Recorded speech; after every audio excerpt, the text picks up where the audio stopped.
మన ఛానల్ నుండి వచ్చే ప్రతి వీడియో కూడా మీరు ఖచ్చితంగా లైక్ కొట్టండి. మీరు రాయగలిగితే తప్పనిసరిగా కామెంట్ కూడా వ్రాయండి. మీకు వీలైతే దేవుని ఆత్మ మిమ్మల్ని ప్రేరేపిస్తే ఇంకొక నలుగురికి దాన్ని షేర్ చేయండి. ఇది మన ఛానల్ గ్రోత్కు చాలా ఉపయోగపడుతుంది. మన ఛానల్ని మీరు చాలా బాగా ఆదరిస్తున్నారు. అనతి కాలంలోనే మరి 1,65,000 మంది సబ్స్క్రైబర్స్ వచ్చారంటే అది దేవుని మహాకృప, అట్లాగే మీ ప్రేమ. హిందూ జనశక్తి ప్రేక్షకులందరికీ నమస్కారం అండి. ఈరోజు మన ఛానల్కి ఒక ప్రత్యేకమైన ఒక విశిష్టమైన అతిథి వచ్చారు. ఆయన మరెవరో కాదు, Beulah Ministries India pastor John Babu garu. ఆయన క్రిస్టియన్ రైట్స్ ప్రొటెక్షన్ ఫెలోషిప్కి అధ్యక్షులుగా కూడా ఉన్నారు. ముందుగా అడిగిన వెంటనే అంగీకరించి ఇక్కడికి విచ్చేసినందుకు వారికి హృదయపూర్వకంగా ధన్యవాదాలు, అభినందనలు తెలియజేసుకుంటున్నాను. జాన్ బాబు గారు నమస్కారం అండి. నమస్తే సార్. ఈరోజు జాన్ బాబు గారు ఇక్కడికి రావడం నాకు చాలా సంతోషంగా ఉందండి. ఎందుకంటే పాస్టర్స్ చాలామంది ఉన్నారు, బట్ జాన్ బాబు గారు పాస్టర్స్ అందరిలో కూడా వారి మాట తీరు కావచ్చు, వారి నడవడిక కావచ్చు, లేకపోతే కొన్ని విషయాల్లో వారి ముక్కుసూటితనం కావచ్చు, ఇవన్నీ కూడా చాలామంది పాస్టర్స్కి ఆదర్శం. అటువంటి వారు ఈ రోజున ఒక అంశం గురించి మాట్లాడాలి సార్, ఇంటర్వ్యూ ఇవ్వాలి అనగానే వెంటనే అంగీకరించారు. అంశం మరేంటో కాదు, భారతదేశానికి బైబిల్ ప్రచారం లాభమా నష్టమా? దీని గురించి కేవలం అభిప్రాయాల వ్యక్తీకరణ కోసం మాత్రమే తప్ప ఇది ఎటువంటి చర్చా వేదిక కాదు. ఇందులో గెలుపోటములు లేకపోతే పై చెయ్యి కింద చెయ్యి లాంటి వాటికి ఎటువంటి తావు లేదు. కేవలం అంశం మీద మాత్రమే ప్రశ్నలు ఉంటాయి. కాకపోతే దానికి ముందు జాన్ బాబు గారికి సంబంధించిన ఒక చిరు పరిచయం తీసుకుందాం. జాన్ బాబు గారు, ముందుగా మీ నేపథ్యం ఏమిటి చెప్పే ముందు మీకు ఒక 2 విషయాలు చెప్పాలండి. ఎందుకంటే చాలామంది పాస్టర్స్ని చూస్తుంటాను, అందరిలోకి మీ శైలి చాలా భిన్నం, చాలా స్మూత్గా చాలా సాఫ్ట్గా ఉంటారు. బట్ చెప్పాలి అనుకున్న విషయాన్ని చాలా నిష్కర్షగా నిక్కచ్చిగా చెప్తూ ఉంటారు. ముందుగా దాని విషయంలో మీకు ప్రత్యేకంగా అభినందనలు తెలియజేస్తున్నాను sir. Thank you sir. And at మన గురించి చెప్పాలంటే మీకు నాకు ఉన్న పరిచయం ఇప్పుడుగా దాదాపు 5-6 years నుంచి మనం మాట్లాడుకుంటూనే ఉన్నాము. గత ప్రత్యక్షంగా కలిసిన సందర్భాలు చాలా తక్కువని చెప్పాలి. తక్కువని కూడా కాదు, చెప్పాలంటే ఇది 2వ సారి. గతంలో భారత్ టుడే ఛానల్లో కలవటం, మళ్ళీ ఇప్పుడే కలవటం. బట్ ఒక మంచి అనుబంధం అయితే ఉంది. కారణం ఏంటంటే మీ వ్యక్తిత్వం కావచ్చు, దానికి కారణం బహుశా. Thank you. సో ఈ రోజున మన వ్యక్తిగత స్నేహం ఎలా ఉన్నా కూడా అంశం పరంగా వచ్చేటప్పటికి నేను నిష్కర్షగా కొన్ని ప్రశ్నలు అడుగుతాను. అదేవిధంగా అంతే నిర్మోహటంగా మీరు కూడా సమాధానం చెప్తారని ఆశిస్తా ఉన్నాను. సో ముందుగా మీ పరిచయాన్ని ఒకసారి చెప్పండి సార్, మీ నేపథ్యం ఏమిటి? ముందుగా నేను కూడా మన హిందూ జనశక్తి వ్యూవర్స్ అందరికీ, అట్లాగే క్రీస్తు విజయం ఛానల్ వ్యూవర్స్ అందరికీ కూడా యేసుక్రీస్తు ప్రభు వారి పేరిట నా మనస్ఫూర్తిగా నేను నా హృదయపూర్వక వందనాలు తెలియజేసుకుంటున్నానండి. నేను చాలా హ్యాపీగా ఉన్నానండి. ఇప్పుడు చాలా హ్యాపీగా ఉన్నాను. ఎందుకంటే ఒక మంచి స్నేహితుడు, ఒక మంచి మనసున్నటువంటి వ్యక్తి లలిత్ కుమార్ గారు. ఇలా అంటున్నందుకు నన్ను క్షమించండి. ఎవరైనా మీరు క్రైస్తవులు నొచ్చుకుంటే దయతే నన్ను క్షమించండి. నేను నా హృదయంలో ఏముంటుందో అదే మాట్లాడతాను, మీకు తెలుసు. అయితే సార్, నేను నాన్నగారు దేవుడి సేవకులండి. ఓకే. నాన్నగారు ఆయన యవనస్తుడుగా ఉన్నప్పుడు ఆయన మారు మనసు పొంది క్రైస్తవ్యంలోకి రావడం జరిగింది. తర్వాత నాన్నగారు మిలిటరీకి వెళ్ళారు. ఓకే. మ్యారేజ్ కాకముందే మిలిటరీకి వెళ్ళిన తర్వాత అక్కడ యేసు ప్రభు నాన్నతో మాట్లాడటం జరిగింది. తర్వాత మిలిటరీలో మామూలుగా క్రైస్తవ పద్ధతిలో కొంతమందికి దయ్యాలు పట్టడం, దాన్ని వదిలించడం అనేటువంటి కార్యక్రమం ఉంటుంది. ఒక సైనికుడికి ఒక దయ్యం పట్టింది. సో ఆ సమయంలో ఆ దయ్యాన్ని ఏం చేయాలో ఎవరికి అర్థం కాకపోతే నాన్న ఫ్రెండు వాళ్ళ యొక్క కమాండర్కి చెప్పి, భూషణం, నాన్న పేరు భూషణం, నాగభూషణం. ఓకే. సో భూషణంగా అనేటువంటి ఇతను ఉన్నాడు, ఇతను ప్రార్థన చేస్తాడు యేసు ప్రభువుకి, చేస్తే అతను బాగుపడతాడండి అని కమాండర్కి చెప్పడం జరిగింది. అప్పుడు కమాండర్ నాన్నగారిని పిలిపించి ప్రేయర్ చేయమని అడిగాడు. నాన్నగారు ప్రేయర్ చేసిన వెంటనే ఆ చీకటి శక్తి అతన్ని విడిచిపెట్టి వెళ్ళిపోయింది. అప్పుడు నాన్నగారికి సపరేట్గా ఒక గుడారం వేసి కమాండర్ ఏం చేశాడంటే, నువ్వు డ్యూటీ చేయాల్సిన అవసరం లేదు, మీ దేవుడికి ప్రార్థన చేయి, మనందరం క్షేమంగా ఉండటానికని సపరేట్గా ఇచ్చారంట. సో ఆ కాలంలో అయితే తర్వాత ప్రభు నాన్నతో మాట్లాడి, ఈ జాబ్ కాదు, నువ్వు నా పరిచర్య చేయాలి, బయటకు వచ్చేయమంటే నాన్న వారిని రిక్వెస్ట్ చేసినప్పుడు మరి మాట్లాడకుండా నాన్నగారిని రిలీవ్ చేయడం జరిగింది. ఓకే. అట్లా నాన్న మేము పుట్టకముందే దైవ సేవలో ఉంటూ ఆ దేవుని సువార్త ప్రకటిస్తూ ఆయా గ్రామాలు జిల్లాలు అట్లా తిరుగుతూ కనీసం ఇవి ఒక 40-50 సంవత్సరాల పూర్వపు సంగతులండి.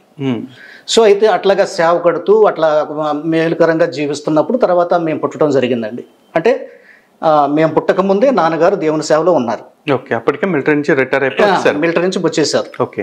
సో అయితే నాన్నతో పాటుగా మిలిటరీకి వెళ్ళినటువంటి వాళ్ళు అయితే యాక్చువల్గా ఇంకా కొంతకాలం సర్వీస్ చేసి వచ్చి కొన్ని ఎకరాల పొలం కొనుక్కొని బిల్డింగ్లు కట్టుకున్నారండి. నాన్న మధ్యంతరం రావటం వల్ల ఆయనకి ఎలాంటి బెనిఫిట్స్ రాలేదు. అయినా ఆయన ఎప్పుడూ విచారించలేదండి. ఒక పూరి గుడిసెలో జీవించి పూరి గుడిసెలోనే చనిపోయాడు. ఓకే. అట్లా నిస్వార్థంగా సేవ చేశాడు.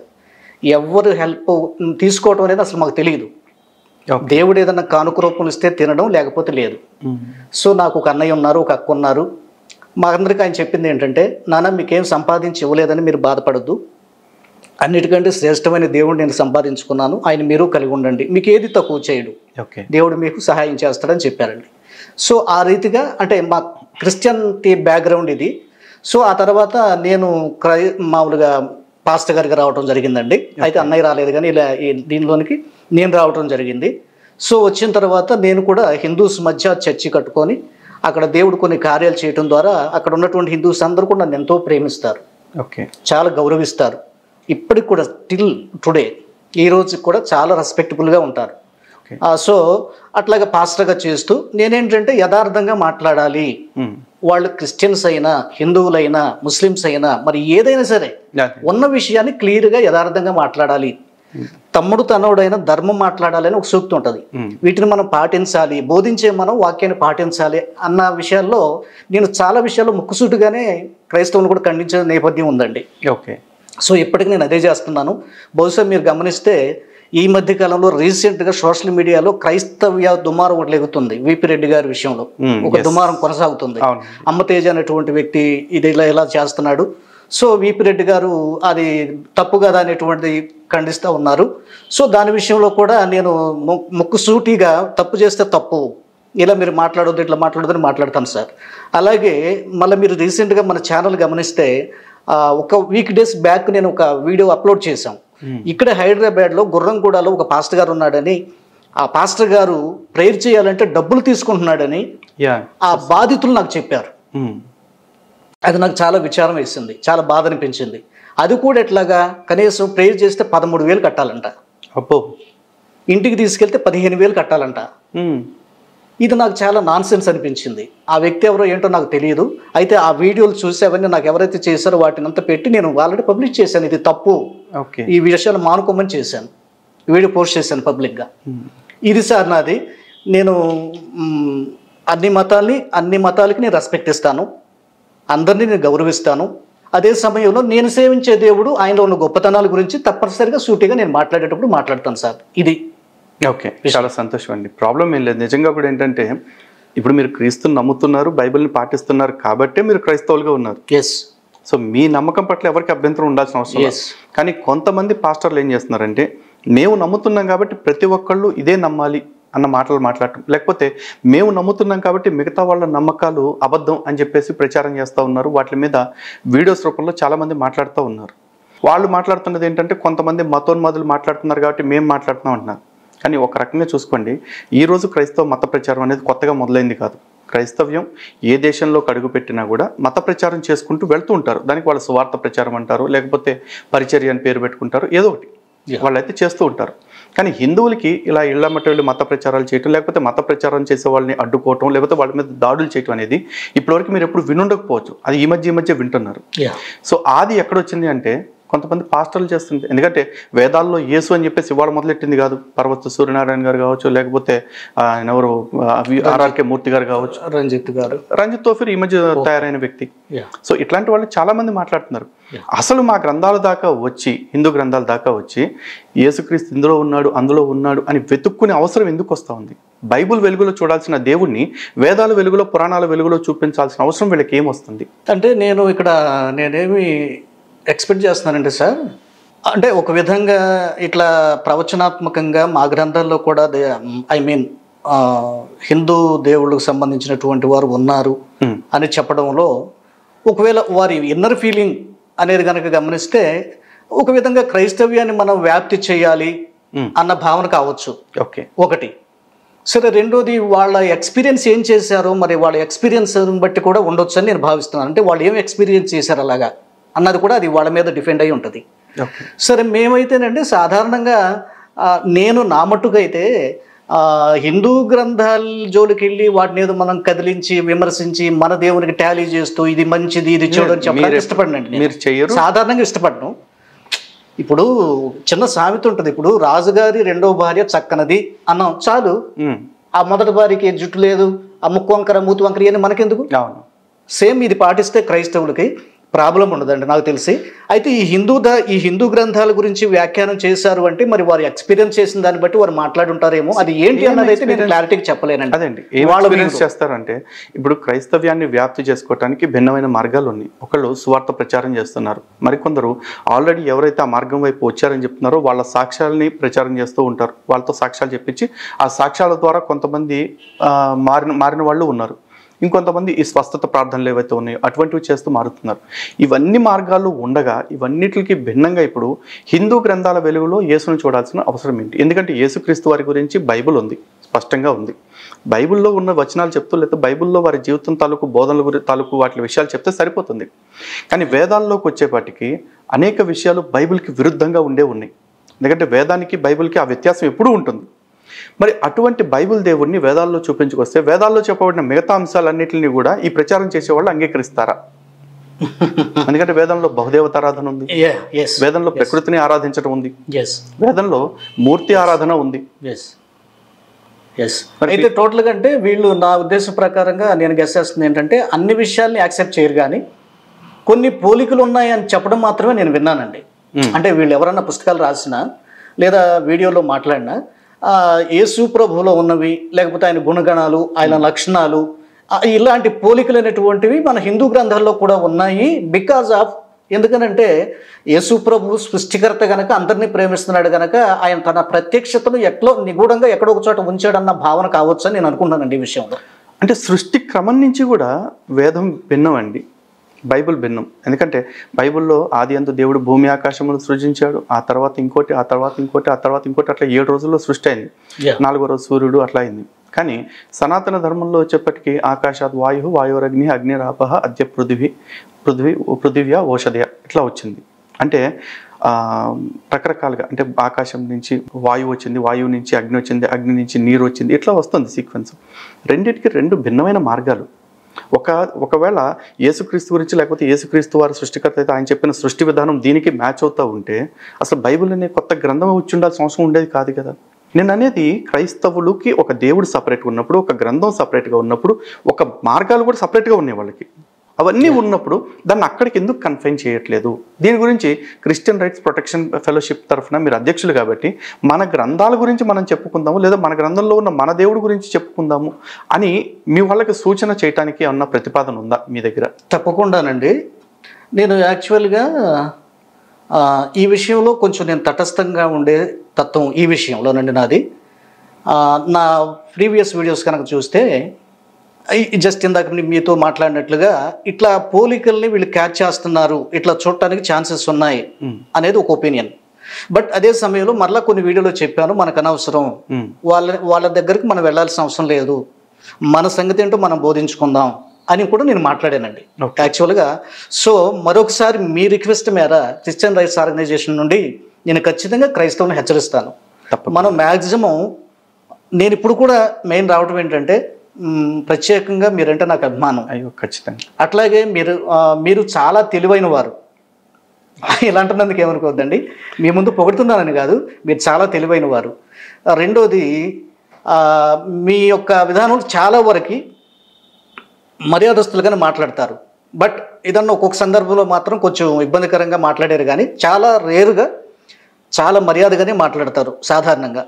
సో అయితే నేను ఇక్కడ ఎందుకు మీతో కలవాలి అని నేను ఆశపడుతున్నానంటే మనం భారతీయులం. ఫస్ట్ ఆఫ్ ఆల్ మనం అందరిలో ఉన్నటువంటి రక్తం భారతీయ రక్తం ఫస్ట్ ఆఫ్ ఆల్.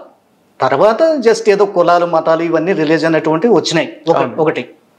సో ఒక్కొక్కరికి నమ్మకం ఒక్కొక్క రీతిగా ఉంటుంది, నో ప్రాబ్లం. ఒక స్నేహపూర్వకమైనటువంటి వాతావరణం క్రైస్తవ సమాజానికి హిందూ సమాజానికి మధ్య ఉంది అని ప్రకటించాలి, ఇలా కలిసి మాట్లాడి ప్రేమగా అన్న తపన నాలో ఉందండి.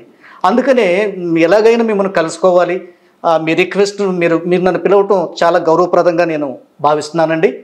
మరి ఎంతోమంది నాకంటే పెద్ద పాస్టర్ గారులు ఉన్నారు, చక్కటి వక్తలు ఉన్నారు, జ్ఞానవంతులు, అనుభవనీయులు ఉన్నారు. అయినా సరే వారందరిని పక్కన పెట్టి చిన్నపాటి నన్ను మీరు సెలెక్ట్ చేసుకొని క్రైస్తవం పక్షంగా మాట్లాడటానికి ఆహ్వానించడం అన్నది ఒక విధంగా నేను గర్వపడుతున్నాను మీ ఆహ్వానానికి.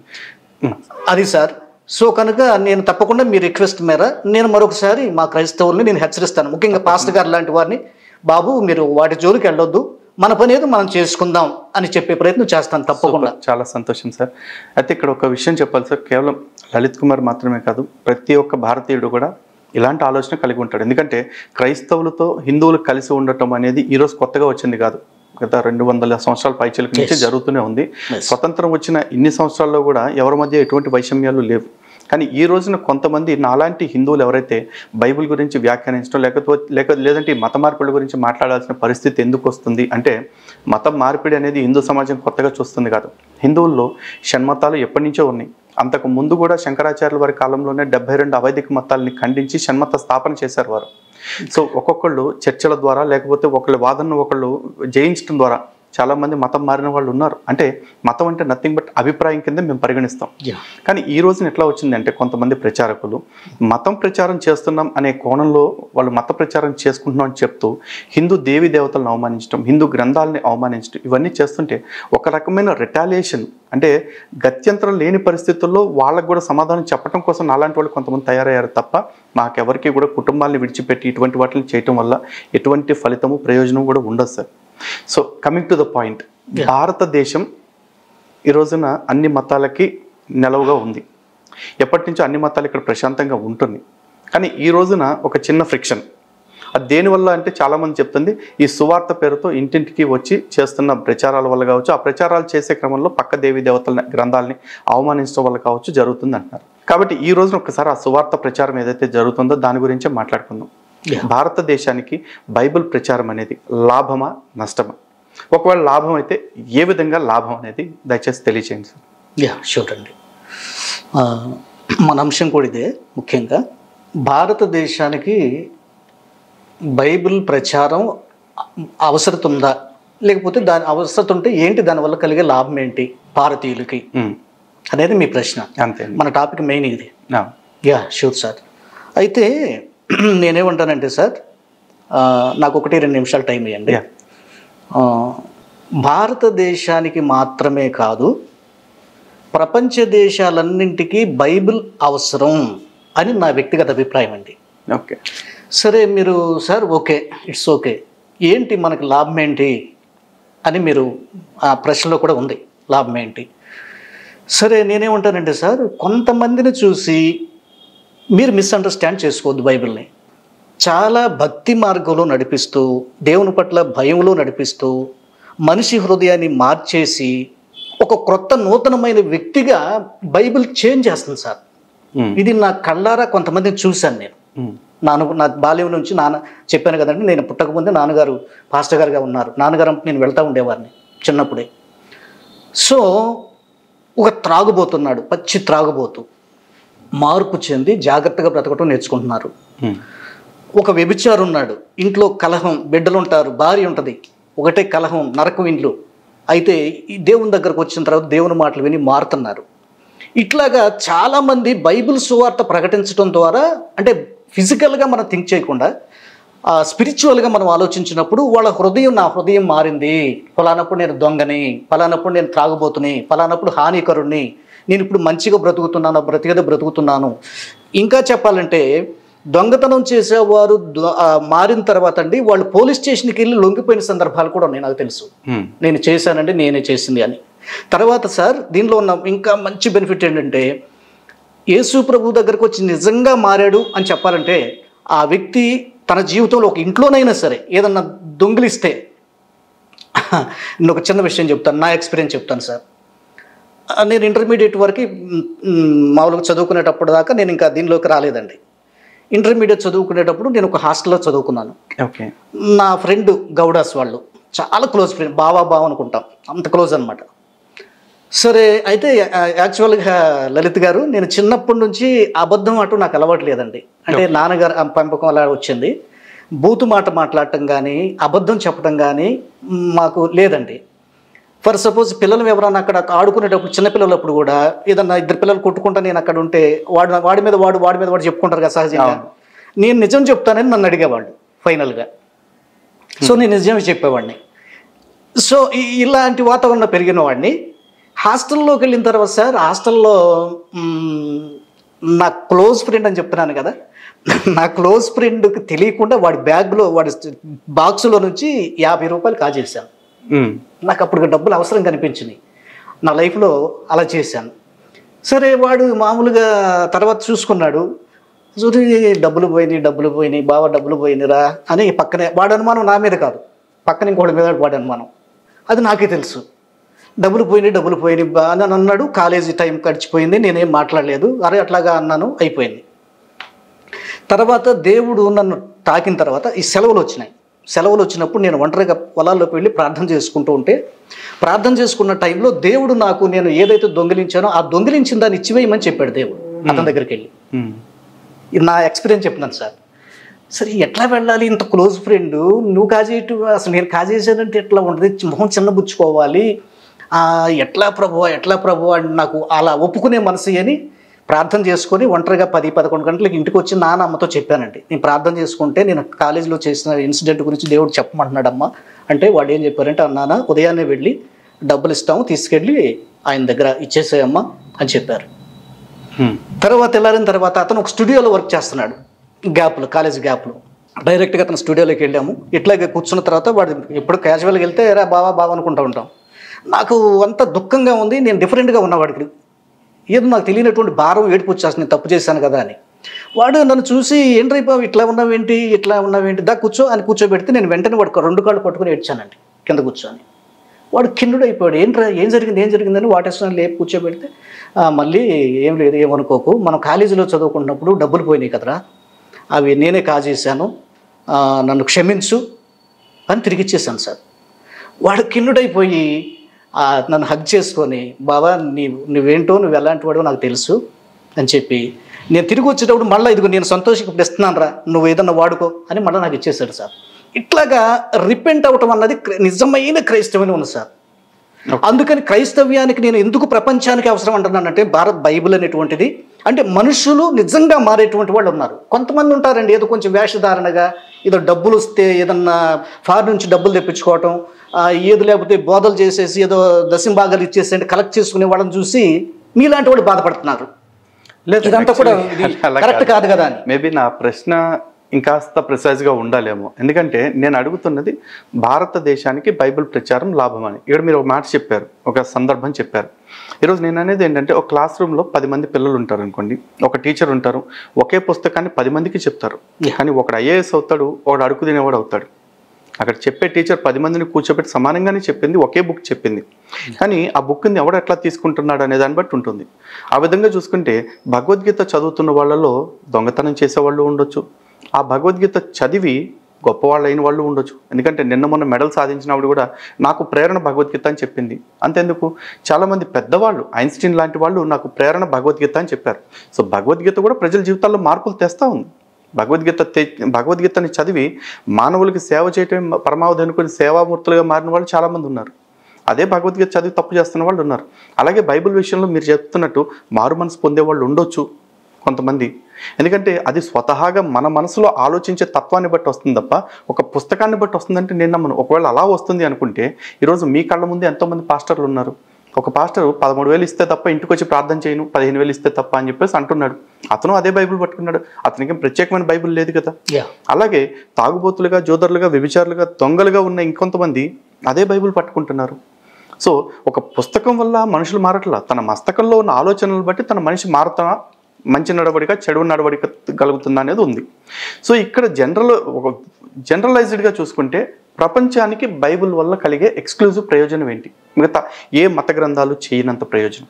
ఓకే, ఎందుకంటే బైబిల్ని ఇంటింటికి తీసుకెళ్ళాలి, ప్రతి వ్యక్తికి సువార్త రూపంలో తీసుకెళ్ళాలి అంటున్నారు కాబట్టి ప్రత్యేకంగా దాని ప్రయోజనం అడగాల్సి వస్తుందండి. నేను చెప్తానండి. అంటే ఈ ఫైనల్లో మీరు టచ్ చేసిన మాటకి ఏంటంటే, బైబిల్లో యేసు ప్రభు వారు ఆయన చివరికి శిష్యులకు చెప్పినటువంటి ప్రచారం గురించి అది మీకు కూడా తెలుసు. మార్కు సువార్త 16వ అధ్యాయంలో చివరి భాగంలో మనం చూస్తాము. సర్వలోకానికి వెళ్ళి సర్వసృష్టికి సువార్తను ప్రకటించండి అని ఆయన ఆజ్ఞాపించాడు. సో కనుక క్రిస్టియానిటీ ఏ దేశంలో ఉన్నా ఈ పని ఖచ్చితంగా చేస్తుంది. అంటే ప్రకటించడం, అది పాటల ద్వారా కావచ్చు, కరపత్రికల ద్వారా కావచ్చు, చర్చిస్ ద్వారా కావచ్చు, వ్యక్తిగతంగా కావచ్చు, ఈ పని చేస్తున్నారండి. సో అంటే మాకు బైబిల్ ఆజ్ఞాపించింది కనుక, దేవుడు ఆజ్ఞాపించాడు కనుక ఈ పని మేము ఖచ్చితంగా చేస్తాం అన్నది ఒక రూలు. రెండోది, మన రాజ్యాంగానికి విరుద్ధం కాదు అన్నది మరొక విషయం. మూడో విషయం ఏంటంటే, మేము ఎవరిని బలవంతం చెయ్యం, వారిని ఇబ్బంది పెట్టాం, జస్ట్ ఇది మంచిదమ్మా అని చెప్తాం అంటున్నారు, దాన్ని అట్లా ఉంచుదాం. ఇకపోతే మీరు ఇందాక ఈ గ్రంథం విషయంలోకి వచ్చేటప్పటికి మీరు భగవద్గీత అండి పోల్చింది. ఓకే, భగవద్గీత కావచ్చు, అయితే ఇంకేదైనా కావచ్చు. నేనైతే ఈ విషయంలో అంటే క్షమించండి, నేను ఈ విషయంలో మీతో నేను ఏకీభవించట్లేదు సార్. అంటే ఈ గ్రంథాల విషయంలో బైబిల్ గ్రంథం ఒక విశిష్టమైంది అని నేను 100% నమ్ముతున్నాను. ఏ విధంగా? దాన్ని ఎక్స్పీరియన్స్ చేస్తేనే తెలుసు సార్.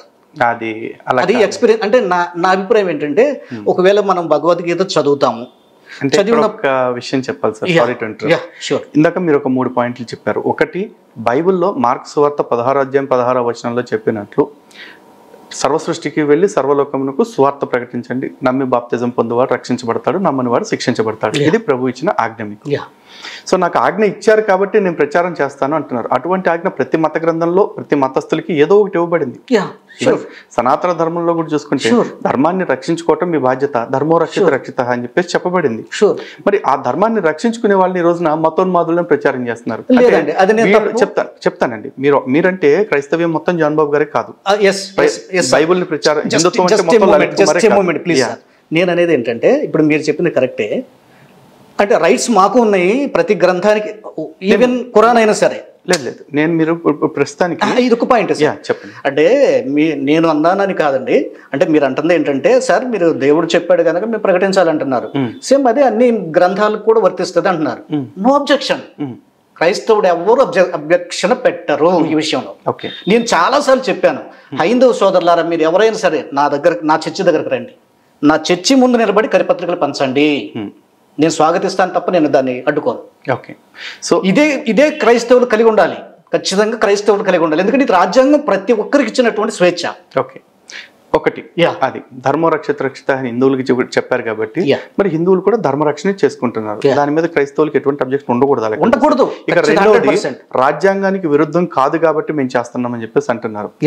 రాజ్యాంగంలో ఆర్టికల్ 25 ఏదైతే చెప్తుందో, ప్రాక్టీస్ ప్రీచ్ ప్రొఫెస్, అంటే నీ మతాన్ని పాటించు, ప్రకటించుకో, ప్రచారం చేసుకో అని చెప్తుందో, ఆ 3 పదాల కాడే ఆగిపోయారు. కానీ అదే ఆర్టికల్ 25 సబ్సెక్షన్ 1లో మనకి కొన్ని క్లాజెస్ కూడా పెట్టారు. ఎలా ప్రచారం చేసుకోవాలంటే, freedom of conscience and public order subject to health and morality. ఇక్కడ మరి హెల్త్ అండ్ మొరాలిటీ విషయానికి వద్దాం. ఇందాక అమ్మతేజ విషయం కావచ్చు, లేకపోతే పృథ్వీ అతను ఎవరు ఉన్నాడు, పాస్టర్ పృథ్వీ అతను కావచ్చు, బెల్లంపల్లి ప్రవీణ్ కావచ్చు, కల్వర్ సతీష్ కావచ్చు, వీళ్ళందరూ కూడా ఈ హెల్త్ అనేదాన్ని, మొరాలిటీ అనేదాన్ని పక్కన పెట్టేశారు. మేము రోగాలు తగ్గిస్తున్నాం, స్వస్థతలు చేస్తున్నాం అంటున్నారు. నిజంగా వాళ్ళకి స్వస్థత వరాలే కనుక ఉంటే, ఎందుకంటే నేను కూడా క్రైస్తవ్యంలో ఉండి వచ్చిన వాడినే కాబట్టి స్వస్థత ప్రార్థనలన్నీ నేను బహిరంగ వేదికల మీద చూసి వచ్చాను కాబట్టి దగ్గరగా నాకు కొంత అవగాహన ఉంది. ఒకవేళ వాళ్ళకి స్వస్థత వరాలే ఉంటే వాళ్ళు ఎందుకని వేదికల మీద చేస్తారు? ఎందుకని ఇప్పుడు హాస్పిటల్కి వెళ్ళి స్వస్థతలు చేసే ప్రయత్నం చేయరు? హాస్పిటల్లో ఉన్న వ్యక్తులని, డెత్ బెడ్ మీద ఉన్న వాళ్ళని. ఒకటి. రెండోది, ఫ్రీడమ్ ఆఫ్ కన్సెన్స్ అని చెప్పేసి అంటున్నారు. ఎవరైతే అంతరాత్మ ప్రబోధానుసారం వచ్చి నాకు నీ మతాన్ని గురించి చెప్పు అంటే చెప్పటం వేరు, కానీ ప్రతి ఇంటికి వెళ్ళి కరపత్రాలు ఇవ్వటం, మీకు నచ్చితే మారండి, నచ్చకపోతే వద్దు అని చెప్పేసి అంటాం. ఆ కరపత్రాల్లో కూడా నరకం అంటే ఎలా ఉంటుందో తెలుసా, యేసుక్రీస్తు విధించే నరకం, యేసు నమ్మకపోతే వచ్చే నరకం ఏంటో తెలుసా అంటూ మాట్లాడటం. ఆ నరకాన్ని గురించి పిచ్చి పిచ్చి వర్ణనలు, బైబిల్లో ఎక్కడా చెప్పనే వర్ణనలన్నీ బైబిల్ నరకం గురించి రాస్తూ, ఇటువంటి నరకంలో నిన్ను పడకుండా నువ్వు ఉండాలి అంటే యేసుక్రీస్తుని ఇప్పుడే నమ్ముకుంటూ బెదిరించడం. అండ్ పబ్లిక్ ఆర్డర్ అంటే ప్రజా జీవితానికి ఎక్కడ భంగం కలిగించకూడదన్న నియమాన్ని పక్కన పెట్టేసి మరొకరి విశ్వాసాలని కించపరుస్తూ, మీ దేవుడి కంటే మా దేవుడు గొప్పోడు, మీరు మూఢనమ్మకాల్లో ఉన్నారు, మీరు విగ్రహారాధన చేస్తున్నారు, మీరు బహుదేవతారాధన చేస్తున్నారు. అరే వాళ్ళు చేస్తున్నారు కాబట్టి హిందువులు, మీకు మీ మతాన్ని నచ్చినట్టు పాటించే స్వేచ్ఛ మీకు రాజ్యాంగం ఏ విధంగా అయితే ఆర్టికల్ 25లో ఇచ్చిందో, అదే ఆర్టికల్ 25 హిందువులకు కూడా వాళ్ళకి నచ్చిన మతాన్ని వాళ్ళు పాటించే స్వేచ్ఛను ఇచ్చింది కదా. మరి వాళ్ళ నమ్మకాన్ని మూఢత్వం అని లేదా అంధవిశ్వాసం అని ఖండించే హక్కు ఈ పాస్టర్లకి ప్రచారకులకి ఎవరిచ్చారు? ఇవి నా సెకండ్ క్వశ్చన్ రాజ్యాంగం గురించి వచ్చేప్పటికి. ఇక మూడో టాపిక్ వచ్చేప్పటికి మీరు బైబిల్ జవాబు చెప్పమంటారా లేదా దాటి వెళ్ళిపోదామంటారా? సరే చెప్పండి. అదే జవాబు ఇస్తే బాగుంటుంది. తర్వాత మూడో పాయింట్ కూడా చేశారు కనుక వీటిలో ఫస్ట్ ఆఫ్ ఆల్ మరి కొంతమంది పాస్టర్స్ స్వస్థతలు చేస్తున్నారు, సో వీళ్ళు హాస్పిటల్కి వెళ్ళి చేయొచ్చు కదా అనే విధానంలో ఒకటి మీరు రేజ్ చేశారు. ఓకే, ఇది వెళ్ళండి కూడా, మీకు డౌట్ ఉండటం తప్పేం కాదు. ఎందుకంటే మా క్రైస్తవుల్లో కూడా కొంతమంది ఇలా వాదించేవాడే ఉన్నారు. అంటే స్వస్థతలు అనేవి ఇప్పుడు లేవు, అవి ఆగిపోయినాయి అదే అని చెప్పేవాడు మా క్రైస్తవ్యంలో కూడా ఒకటేగా ఉంది. సరే, క్రైస్తవులు రెండో తెగ ఉన్నా లేదు స్వస్థతలు ఉన్నాయి అని 100% బిలీవ్ చేసేవాళ్ళు ఒక తెగ ఉన్నారు. టోటల్గా ఇంకొక తెగ కూడా చెప్పాలంటే అంటే తటస్థంగా జరగవచ్చు జరగకపోవచ్చు, వాక్యాన్ని మనం నమ్ముకోవాలి, అట్లాగే స్వస్థతలు జరిగితే జరుగుతాయి అనేవాళ్ళు ఉన్నారు. 3 types ఆఫ్ పీపుల్ ఉన్నారండి ఇన్ క్రిస్టియానిటీ. సో అయితే నేను అంటుంది ఏంటంటే, సరే ప్రవీణ్ కుమార్ గారు కానివ్వండి, పృథ్వీనాయన వ్యక్తి కానివ్వండి, అమ్మతేజ కానివ్వండి, థామస్ గారు కానివ్వండి, ఇక్కడే హైదరాబాద్లో ఐజక్ గారు అని ఉన్నారు, ఐజక్ గారు కానివ్వండి, ఎక్సెట్రా ఎక్సెట్రా ఎవరైనా సరే. ఇక్కడ సార్ ఇక్కడ మనం గ్రహించాల్సింది ఏంటంటే, ఈ స్వస్థతలు బైబిల్ ప్రకారంగా అసలు ఉన్నాయా అంటే బైబిల్ ప్రకారంగా ఉన్నాయి. యేసు ప్రభు చేశాడు, మీరు కూడా చేయండి అని ఆజ్ఞాపించాడు. సరే, అయితే ఎవరైతే విశ్వాసంతో ఆరాధన చేసే స్థలంలోకి అక్కడికి వెళతారో వారి విశ్వాస పరిమాణాన్ని బట్టి వారికి కార్యాలు జరుగుతాయని నేను నమ్ముతాను సార్. సో కనుక దీంట్లో బలవంతం ఏమి లేదు. అంటే వాళ్ళ మళ్ళీ తీసుకెళ్ళి నువ్వు హాస్పిటల్లో చేయండి అంటే అక్కడ జరగకపోవచ్చు. ఎందుకంటే యేసు ప్రభు ఎక్కడ కార్యం చేసిన కూడా బైబిల్లో నీ విశ్వాసం నేను స్వస్థపరిచిందని చెప్పాడు. నీ విశ్వాసం, నువ్వు విశ్వాసం కలిగి ఉన్నావు, నువ్వు హీల్ అయ్యావని చెప్తాడు. యేసుక్రీస్తు వారు నీ విశ్వాసమే నిన్ను స్వస్థపరచును అని చెప్పిన ఆయనే, నా నామమున దొంగ బోధకులు వస్తారు, వారు దెయ్యాలను వెళ్ళగొడతారు, కొత్త కొత్త భాషలు మాట్లాడతారు, అటువంటి వారి పట్ల జాగ్రత్తగా ఉండండి అని అప్రమత్తం కూడా చేశారు. మరి ఇప్పుడున్న ఈ స్వస్థత వరాలు ప్రదర్శించే వాళ్ళు ఎవరైతే ఉన్నారో వాళ్ళని ఎట్లా ఐడెంటిఫై చేయాలని మీ వాళ్ళకి చెప్తారు? అది సరే, మీరు అడుగుతుంది ఏంటంటే ఓకే అండి, బైబిల్ ప్రకారం కూడా అబద్ధ బోధకులు అనే వాళ్ళు వస్తారని బైబిల్లో ఉంది కాబట్టి మనం ఎట్లా ఐడెంటిఫై చేయాలి వీళ్ళని అన్నదే మనం ఉందండి. ఇక్కడ వారి యొక్క క్రియలను కూడా మనం అబ్జర్వ్ చేయాలి. ఓన్లీ ఈయన స్వస్థపరిచేసాడు కాబట్టి అబ్బో దేవుడు అంటం కాదు. అది ఎంత కార్యమైనా సరే వ్యక్తిగతంగా అతని యొక్క జీవితం ఎట్లా ఉందన్నది కూడా క్రైస్తవ విశ్వాసాలు చూడాలి.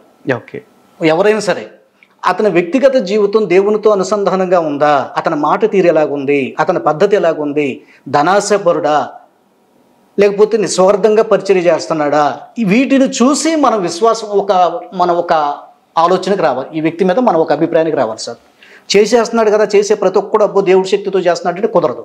ఎగ్జాక్ట్లీ. అది బ్రహ్మపరచాత్మ కావచ్చు, వెలుగుదూత కూడా అలా చేస్తుందని యేసుప్రభు వారు బైబిల్లో రాయించారు. కాబట్టి అన్ని కూడా మేము నమ్మాల్సిన అవసరం లేదు. ఆ వ్యక్తిగతంగా ఆ వ్యక్తి స్వభావం ఏంటి, ఆ వ్యక్తి ప్రార్థనా జీవితం ఎలాగుంది, డబ్బుగా కోసం ఇలా చేస్తారు. కొంతమంది దొరికిపోతారు. ఇందాక చెప్పాను కదా, ప్రార్థన చేస్తే 13,000 ఏంటండి, అద్భుతాలు చేస్తున్నాడు ఆయన. అద్భుతాలు చేస్తుంటే అచ్చంగా నేను చూసాను వీడియోలో, హిందువులు గుంపులు వస్తున్నారు అక్కడికి. నాకు తెలిసి క్రైస్తవులు లేరు అక్కడ, అందరు బొట్లు పెట్టుకునే ఉన్నారు. రమ్మ అంటున్నాడు, దయ్యాలు ఎల్లగొడుతున్నాడు, ఇది చేస్తున్నాడు. చివరికి ఏమంటున్నాడు, ప్రార్థన చేస్తే 13,000. ఇతనట్లా దైవ శక్తితో చేస్తున్నాడు నమ్ముతాం మనం. కాబట్టి ఇట్లాంటి వాళ్ళు ఖచ్చితంగా బాయ్కట్ చేస్తారు క్రైస్తవ్యం. వీళ్ళు సేమ్ టైం ఇప్పుడు కొత్త భాషలు మాట్లాడతారని చెప్పారు. ఈ అమ్మతేజ కావచ్చు, ప్రవీణ్ కావచ్చు, పృథ్వీ కావచ్చు, వీళ్ళందరూ కూడా ఏదో శబరబాబు అని మాట్లాడుతూ ఉంటారు. ఏ భాష సార్? నాకు అర్థం కాదు. అది ఇంగ్లీషా, హిబ్రూనా, గ్రీకా, ఏదన్నా లాంగ్వేజా? ఏది కాదు. మరి వాళ్ళు మాట్లాడేది వింత భాషలు, కొత్త భాషలే.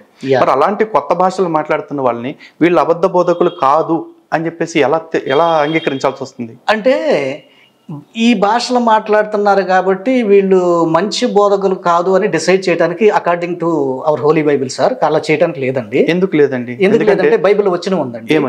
ఏమనంటే, మీరు నా నామమున ప్రవచిస్తారు, మీరు నా నామమున క్రొత్త భాషలు మాట్లాడతారు. క్రొత్త భాషలు అంటే కొత్త కొత్త భాషలు అవ్వచ్చు కానీ లేని భాషలు మాట్లాడతారు అనేది కాదు. లేదు సార్, లేదు సార్, లేదు, ఇప్పుడు- కాదు, లేదు కాదు. సార్. కొత్త భాషలు అంటే చెప్తాను వినండి. చెప్పండి. కొత్త భాషలు అంటే మనకు తెలియని భాషలో కూడా మాట్లాడేంత శక్తి రావచ్చు. Yeah. అంతేగాని తెలియని భాషలు అసలు లేని భాషలు మాట్లాడతారు అంటే దాన్ని ఎట్లా జస్టిఫై చేస్తారు? And more over Yeah. బైబుల్లో యేసుక్రీస్తు వాళ్ళు ఇంకొక మాట చెప్పారు. ఆయన ఏమని, నా నామమున ఎవరైతే ఈ క్రియలు చేసేవాళ్ళు ఉన్నారో వాళ్ళు ప్రమాదకరమైన దాన్ని దేన్ని తాగినను వాళ్ళకి ఎటువంటి ప్రమాదం రాదు, విష సర్పములు కలిసినను వాళ్ళకి ఏం కష్టం కలగదని చెప్పారు. మరి ఇప్పుడు ఈ పాస్టర్లు ఎవరైతే అద్భుతాలు చేసేవాళ్ళు ఉన్నారో వాళ్ళు ఎండ్రిని దాటానికో పాయిజన్ దాటానికో లేదా పాములతో కరిపించుకోవటానికో వాళ్ళు సిద్ధంగా ఉంటారా? ఓకే, వాళ్ళకి ఇప్పుడు నాన్నగారు అంత ప్రార్థన పరులు అని చెప్పారు. మరి నాన్నగారికి ఉన్న స్వస్థత వరం మీరు అంతే ప్రార్థన పరులు, మీకు ఎందుకు రాలేదు ఈ లెక్కను చూస్తే? మీరు స్ట్రైట్గా అడిగారండి. దీనిలో వ్యత్యాసాలు ఉన్నాయి. అంటే నాన్న పవర్ఫుల్గా చేసిన మాట వాస్తవం అండి. ఇప్పటికీ ఆ గ్రామాల సజీవులు ఉన్నారు. కుష్టి వ్యాధి వచ్చి తగ్గిపోయిన వాళ్ళు గురించి మాట్లాడలేదు. నాన్నగారికి ఉన్న స్వస్థత వరం మీరు అంతకంటే మీరు నాన్నగారి సత్ప్రవర్తనతో పెరిగారు. నాకు అర్థమైంది సార్, అంతే ధార్మికంగా నాకు అర్థమైంది. దీనిలో కూడా వారసత్వంగా దేవుడు ఇచ్చేది ఏమి ఉండదండి. దేవుడు ఒక్కొక్కరికి తన విశ్వాస పరిమాణం చొప్పున కృపనిస్తాడంట. అంటే ఒకవేళ నేను నాన్నగారు లాగా ఉండాల్సిన అవసరం లేదు, ఆయనకంటే పవర్ కావచ్చు లేదా ఇంకా డౌన్ కావచ్చు. ఇది మన విశ్వాసాన్ని బట్టి ఇస్తానని దేవుడు చెప్పాడు. ఉదాహరణకి ఇప్పుడు బెల్లంపల్లి ప్రవీణ్ గారు మంచి స్వస్థత కార్యాలు చేస్తున్నాడు మన తెలంగాణలో, ఆంధ్రాలో, తెలుగు వారి మధ్య. ఇప్పుడు వాడు బాబు చాలా చేయాలని రూల్ లేదు, రాకపోవచ్చు, అదే అంతే. అది మనం చెప్పలేం, అది దైవ నిర్ణయం. సేమ్ అట్లాగే సార్ మీకు ఇంకొకటి మీకు మీ డౌట్ మీకు అది క్లారిటీ ఇవ్వాలి. మీరు కొత్త భాషల గురించి మీరు ఏం మాట్లాడారంటే, అంటే కొత్త భాషలు అంటే ఎక్కడో చోట లాంగ్వేజ్ తగలాలి కదండి, అది లేకపోతే మనం ఎట్లా అంటాం? కొత్త భాషలు అంటే సంథింగ్ భూమి మీద ఎవడో మాట్లాడాలి కదా అనేది. మీరు ఈ మధ్య మీరు చూస్తే బాహుబలి అని ఒక సినిమా వచ్చిందండి. ఆ సినిమా కోసం అని చెప్పేసి ఒక ప్రత్యేకమైన భాషను డిజైన్ చేశారు విలన్ కోసం, కిలికిలి లాంగ్వేజ్ అని చెప్పేసి. ఆ కిలికిలి భాషకి ఒక ఆల్ఫాబెటిక్ ఆర్డరు, దానికోసం కొంత గ్రామరు, ఇవన్నీ కూడా తయారు చేశారు. అలా ఇప్పుడు వీళ్ళు స్వస్థత చేస్తున్న వాళ్ళు ఎవరైతే ఉన్నారో వీళ్ళు మాట్లాడే భాషకి ఏదన్నా ఒక స్క్రిప్ట్ కానీ లిటరేచర్ కానీ లేకపోతే ఏదన్నా ఒక దానికి సంబంధించిన వ్యాకరణం కానీ ఏమన్నా ఉందా? అట్లాంటిది ఏమి లేదండి నాకు తెలిసినంత వరకు. ఇంకొక విషయం ఏంటంటే, ప్రవచనాలు చెప్పిన, భాషలు మాట్లాడిన, స్వస్థపరిచిన అన్నీ దేవుని చేతే వీళ్ళకి జరుగుతున్నాయి అనేది మనం నమ్మడానికి వీల్లేదండి బైబిల్ ప్రకారంగానే. ఒక రీజన్. రెండో రీజన్, మీరు భాషల గురించి మీరు అంటున్నారు కదా, కొరింథీ పత్రిక మొదటి పత్రికలో 13వ అధ్యాయంలో మొదటి వచనం సార్, మనుషుల భాషలతోనూ దేవదూతల భాషలతోనూ నేను మాట్లాడినను ప్రేమ లేని వాడనైతే మురుగడి కంచును గణగలనాడు తాళమునై ఉండును. మనుష్యుల భాషలు వేరు, దేవదూతల భాష ఒకటి ఉంది అని చెప్పాడు. కాబట్టి అది మన లాంగ్వేజ్కి కందదని. కనుక వీళ్ళు అదే సంథింగ్ భాషలు మాట్లాడుతున్నారండి, మనకి ఎవరికి అర్థం కావట్లేదంటే అర్థం కాదు, అర్థమైతే అది కరెక్ట్ కాదండి, వచ్చిన కరెక్ట్ కాదు. నీకు అదే చెప్తున్నాను సార్. నేను అనేది ఏంటంటే దేవదూతల భాష మనకు అర్థం కాకపోవచ్చు, వాళ్ళకి అర్థమైందిగా. వాళ్ళందరూ అట్లీస్ట్ ఒకే భాష మాట్లాడాలిగా. ఎందుకంటే దేవదూతల భాషలో కూడా అమ్మతేజ భాష వేరే ఉంటుంది, ఈ పృథ్వీ భాష వేరే ఉంటుంది, ప్రవీణ్ కుమార్ భాష వేరే ఉంటుంది. ఎందుకంటే వాళ్ళ వీడియోస్ రెగ్యులర్ గా చూస్తుంటారు, స్వస్థత వీడియోస్ అన్ని. వాళ్ళు మాట్లాడే అక్షరాలు వేరు, వీళ్ళు మాట్లాడే పదాలు వేరే ఉంటుంది. మరి దేవదూతలు అంటే ఇప్పుడు దేవదూతలందరికీ కూడా మనకి తెలుగు, తమిళం, కన్నడ ఉన్నట్టు 10 రకాల భాషలు ఉంటాయని నేనైతే అనుకోను. ఎందుకంటే అందరూ ఒకే పరలోకానికి సంబంధించిన. చాలా నేను అందుకే చెప్పాను మీరు చాలా తెలివైన వాళ్ళని. చాలా తెలివైన ప్రశ్న వేశారు. దీని మీద నేను రీసెర్చ్ చేసి ఒక వీడియోని కూడా తర్వాత రిలీజ్ చేస్తాను. దీని మీద రీసెర్చ్ చేస్తాను తప్పకుండా. చాలా డెప్త్గా అడిగారు ఈ విషయాన్ని. రైట్, ఈ విషయాన్ని నేను నోట్ చేసుకుంటాను తప్పకుండా. నేను అందుకే నేను అన్నాను మీరు చాలా తెలివిగా ఉంటారు సార్ అని. సో అయితే సార్ ఇక్కడ సింపుల్గా నేను దీన్ని ముగించేస్తాను. సో కనుక క్రైస్తవ విశ్వాసం ఏంటంటే దేవదూతల భాషలు కాబట్టి అదేదో మనకు తెలియదు అని అంటాం. కానీ మళ్ళీ ప్రభు ఇంకొక మాట కూడా చెప్పాడు, అక్కడ భాషలు మాట్లాడుతున్నప్పుడు ఆ భాషలకు అర్థం చెప్పేవాడు కూడా ఉండాలి అని మళ్ళీ ఎగ్జాక్ట్లీ ఇప్పుడు నేను అడుగుతుంది కూడా అదే, ఇంకొక రూల్ కూడా పెట్టాడు. అయితే సార్ అయితే అక్కడ ఏంటంటే అది సంఘంలో జరిగే పరిచర్యలో అలాంటి కృపావరం కలిగినటువంటి వాళ్ళు కొన్ని చోట్ల ఉన్నారండి. అయితే అన్ని చోట్ల లేరు. అంటే దాన్ని కూడా మనం ఏంటంటే దేవుడు ఒక్కొక్కరికి ఒక్కొక్క కృపావరం ఇస్తారు. అయితే భాషలు మాట్లాడటం అయితే మాత్రం అందరూ చేసేస్తున్నారు. మరి అది దయ్యమా దేవునాత్మో నేనే ఖచ్చితంగా చెప్పలేను. ఎగ్జాక్ట్లీ, నాకు కూడా అదే డౌట్. ఇప్పుడు వీళ్ళు మాట్లాడే భాష దేవుడి భాష లేకపోతే యేసుక్రీస్తు వారు చెప్పినట్లు అబద్ధ బోధకుల భాష అనేది ఎలా జస్టిఫై చేసుకోవాలి అనేది అర్థం కాని పరిస్థితి. కేవలం వ్యక్తుల ప్రవర్తన ఆధారంగా దాన్ని నిర్ణయించాలి అంటే వ్యక్తులు బయటకు వచ్చినప్పుడు వాళ్ళు మంచిగానే నటిస్తారు. ఇప్పుడు నా గురించి కూడా మీరు చూస్తే నేను తెలివైన వాడిని లేకపోతే మంచివాడిని అని మీకు అనిపిస్తుంది. నా ఆబ్సెన్స్లో మీ ఆబ్సెన్స్లో నేను ఎలా బిహేవ్ చేస్తానని మీకు తెలియదు కదా. అలాగే మీరు నాతో మంచుకున్నారు, దాన్ని కాదంటలేదు, కానీ మీ ప్రైవేట్ లైఫ్లో మీరు ఏంటో నాకు తెలియదు. సో వాళ్ళైనా అంతే. ఎగ్జాక్ట్లీ కాబట్టి ఎగ్జాక్ట్లీ అండి. ఒక్క మాట అడ్డం వస్తున్నాను నేను. మీరు అన్నది ఎగ్జాక్ట్లీ. మనం జస్ట్ ప్రెజెన్స్లోనే మనం ఉండగలుగుతాం, అప్పుడే చూస్తాం, తర్వాత మన ప్రైవేట్ లైఫ్ తెలియదు. లేదు. ఎగ్జాక్ట్లీ. బట్ అయితే నేను అనేది ఏంటంటే ఏదో ఒకసారి అట్లా చూసేసి కాదండి, కొంతకాలం వాళ్ళు పరీక్షించాలి. ఇప్పుడు నేను ఒక కాపరిగా ఉన్నాను, నా దగ్గర విశ్వాసులు కొన్ని సంవత్సరాలకు వస్తూ ఉంటారు, జాన్ బాబు గారు ఎలాంటి వాడు అన్నది వాళ్ళకి అండర్స్టాండ్ అవుతారు. ఇప్పుడు నాకు మీ గురించి నేను అంత అండర్స్టాండ్ చేసి చెప్పలేను, జస్ట్ పైకి చెప్పాను. మీ ఫ్రెండ్ ఉంటాడు, నీతో ఒక 10 సంవత్సరాలు చేసేవాడు, ఖచ్చితంగా నీ ఫ్రెండ్ మీరు ఎలాంటి వారు కరెక్ట్గా చెప్పగలరు. ప్రాబ్లం ఏంటంటే ఇక్కడ ఫ్రెండ్షిప్ ఒకటే కాదండి. ఇప్పుడు అమ్మతేజ కావచ్చు, లేకపోతే మిగతా పాస్టర్స్ ఎవరైతే ఉన్నారో వాళ్ళందరి గురించి కనుక మనం మాట్లాడుకుంటే, ఈ పాస్టర్స్ నిజమా అబద్ధమా తేలటానికి ఒక పీరియడ్ ఆఫ్ టైం పట్టొచ్చు.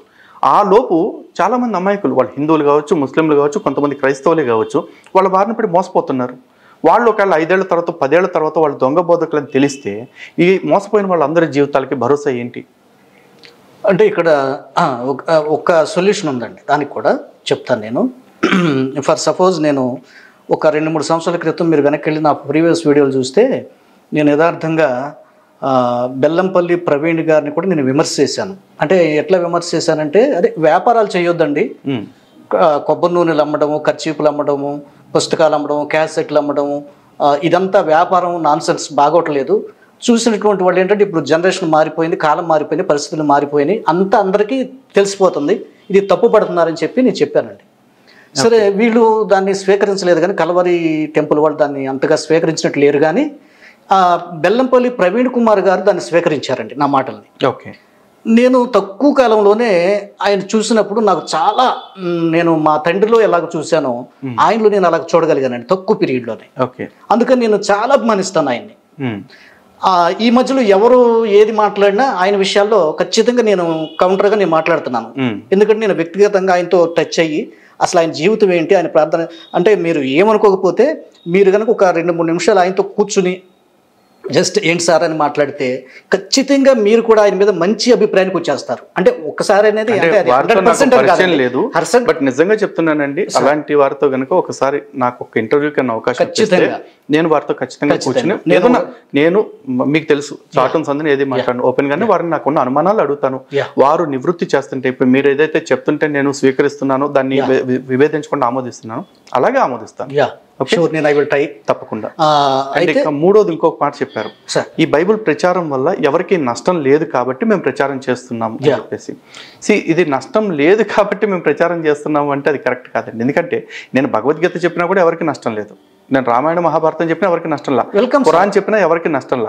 కానీ నేను అడుగుతున్నది ఏంటంటే ప్రతి ఇంటికి వస్తున్నారు, ప్రతి ఒక్కరికి సువార్త చేరాలనుకుంటున్నారు, unreached gospel to unreached millions అంటూ పనిచేస్తున్నారు కాబట్టి చెప్తున్నాను sir, gospel to unreached millions అంటున్నారు కాబట్టి అన్యాయంగా మాట్లాడుతున్నారు. ఇక్కడ మనం ఎక్స్ క్రిస్టియన్ ప్రవీణ్ కూడా మనం ప్రస్తావనలోకి తేవాలి, ఈ విషయంలో నేను తేవాలి, తెస్తున్నాను. Okay okay. ప్రవీణ్ కానీ తర్వాత కరుణాకర్ వచ్చాక మీరు వచ్చాక దాదాపుగా నాకు తెలిసి 90% ఇంటింటికి తిరిగే వాళ్ళు మానేశారండి. మానేశారు. ఇక మీరు దాని గురించి మర్చిపోండి. ఓకే. అంటే సరే, దానివల్ల కొంచెం నష్టం కలిగిందా లాభం కలిగిందా అని పక్కన పెడితే, అమ్మో వీళ్ళు ఊరుకోరు, ఎందుకని అవసరంగా దెబ్బలు తింటాం తిట్లు తింటాం అన్న ఆలోచనకు వచ్చేసి చాలా వరకు ఇంటింటికి వెళ్ళటం ఆగిపోయింది నాకు తెలిసి. ఓకే.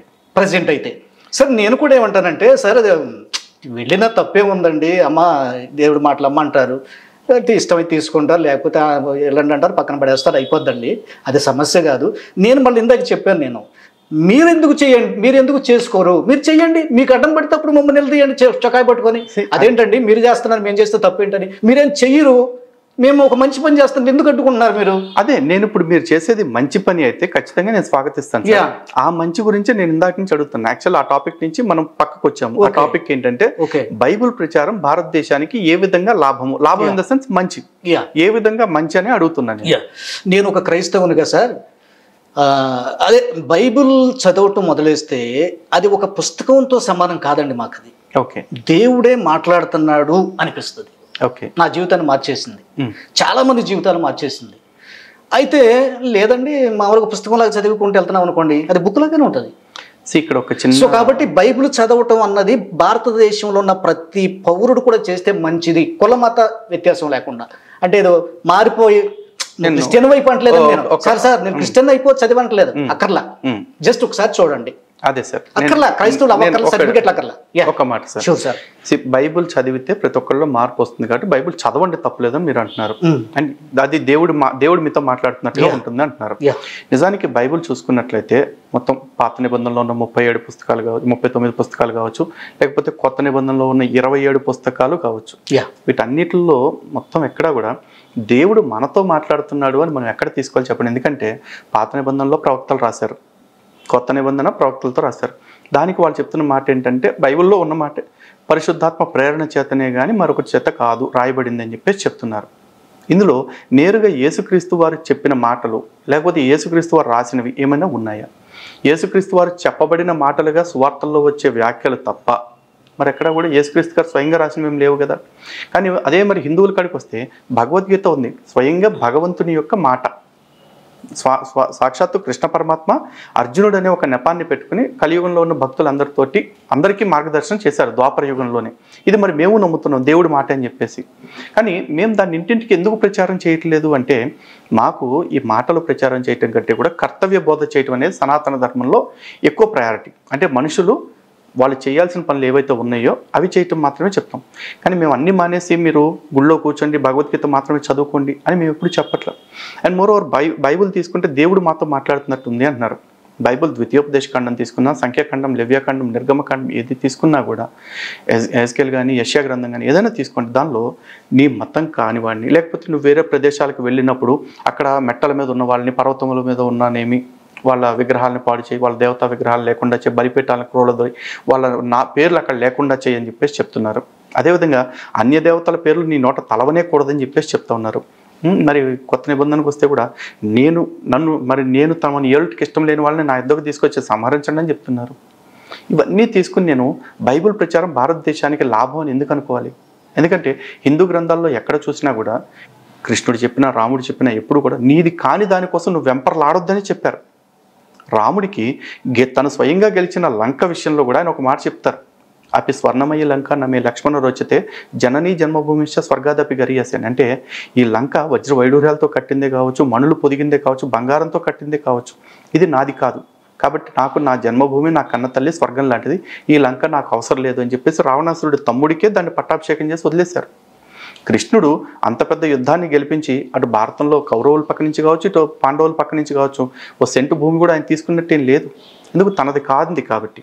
కానీ తను అర్జునుడికి ఏం చెప్పారు? చాలామంది అంటారు వాళ్ళందరినీ చంపేమని చెప్పారంటారు. చంపమని ఆయన చెప్పలా. నువ్వు చంపినా చంపకపోయినా ఇవాళ కాస్తే రేపు వీళ్ళందరూ చనిపోయేవాళ్ళు, ఎందుకంటే కాలంలో అందరూ పోతారు. కానీ నీ పట్ల ఎవరైతే అధర్మాన్ని చేశారో ఆ అధర్మాన్ని వ్యతిరేకిస్తూ నువ్వు యుద్ధం చేయకపోతే నీ జన్మకు అర్థం లేదు. అంటే అధర్మాన్ని ఖండించడం అనేది ప్రతి ఒక్కడి బాధ్యత అని చెప్పేసి ఆ కర్తవ్యాన్ని హిందువులకు బోధించాడు. మరి ఈ గ్రంథంలో ఏం లోపం కనపడుతుంది సార్? ఓకే సార్, మాట్లాడమంటారు నన్ను? Yeah nice. అయితే మీరు ముందుగా ప్రస్తావన చేస్తున్నప్పుడు ఈ విషయంలో పాత నిబంధనలో దేవుని ఆజ్ఞాపించాడు, ఇట్లా మీరు ధ్వంసం చేయండి, నాశనం చేయండి, నరికేసేయండి, చంపేసేయండి అని చెప్పాడు కదా అనేది ఒక ప్రస్తావన చేశారు. ఓల్డ్ టెస్టమెంట్లో అది కేవలము ప్రత్యేకంగా ఇశ్రాయేలీల్ని కనాను దేశం నడిపించేటప్పుడు ఆ మార్గ మధ్యంలో జరగాల్సినటువంటి యుద్ధాల గురించిన ప్రస్తావన. అది ఒక సబ్మిషన్ ఇవ్వచ్చు.